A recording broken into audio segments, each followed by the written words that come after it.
Welcome to my American History Notes, where I discuss conclusions I've drawn from studying American history. Conclusions you might not agree with, you might even be offended by. But the important thing to me is that you have conclusions of your own that you've drawn from your study of American history, not just listening to what somebody else told you to think. Now, I have interstitial lung disease, so I apologize if I cough, which may happen from time to time. I also have three cats, and I don't restrict them in where they can go around me. So if you see one dart in front of us, that's just the way it is. Live with it. Okay, so I'm going to start. I'm on Bill Clinton's administration, and just want to continue with that. So we'll begin. Um, in 1993, Bill Clinton became the first president to be born after World War II and the first Rhodes Scholar to be president. The scholarship, called that after a British globalist, Cecil Rhodes, began issuing awards in 1902. Cecil Rhodes believed that the British civilization was the best thing for the world, and the more influence that Great Britain had in the world, the better off the world would be, with the scholarship being a way to introduce young men to that, quote, virtue. Historian Carroll Quigley, who happened to be Bill Clinton's favorite history teacher, outlined the influence that Rhodes and his colleagues and true believers have had on American leaders in his books Tragedy and Hope, and The Anglo American Establishment, second book. Originally, applicants came only from the British colonies, America, and Germany, so that they could take home the indoctrination provided. Rhodes' belief in Anglo superiority has long been a point of contention. Women were permitted to apply in 1977. Now, William Jefferson Clinton became the 42nd president after winning less than a majority of votes due to the spoiler, Ross Perot. This happened before in presidential politics, if you recall from our discussions.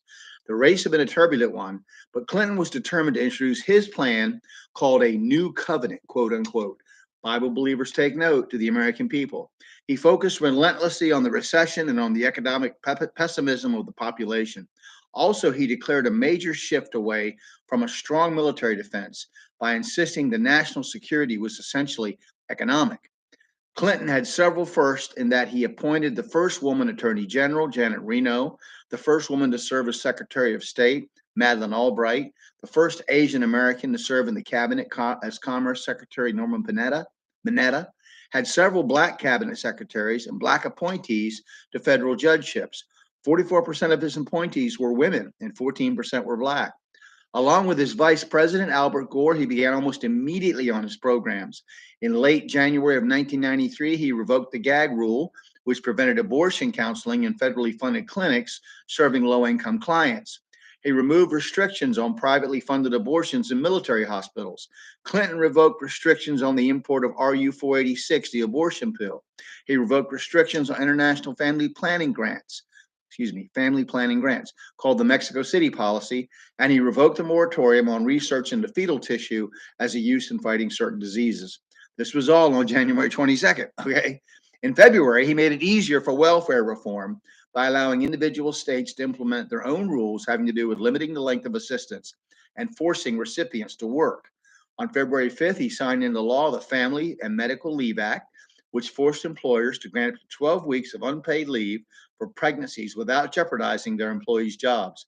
President Bush had twice vetoed this bill as being too hard on small businesses.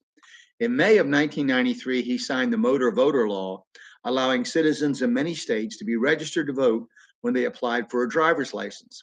The devolution of voting rights in America went from people who had something being allowed to vote, as in white male over 21 and property owners, to universal suffrage, where the mass of the electorate were people not who had something, but who wanted something.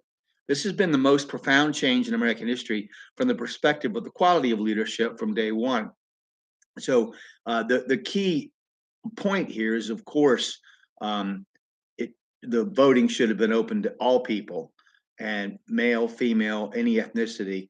The question is, should they have owned property? Do people who, there's a philosophy of politics. Some people believe that only people who had property had a vested interest in the running of the country. Other people have believed this one man, one vote thing, that no matter if I'm subject to the laws of this country, then I should be voting on those laws.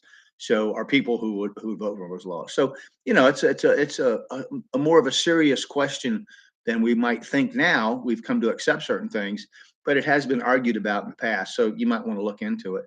It's very interesting. I'm not commenting on saying what I think is best, but I'm just saying it's a good point to study. So we're going to continue with Bill Clinton's overhaul of the American government from a liberal perspective as we continue in his administration. Thank you very much for watching. I hope you come to your own conclusions about American history. Have a good day. Oh, and subscribe to my channel if you're of a mind.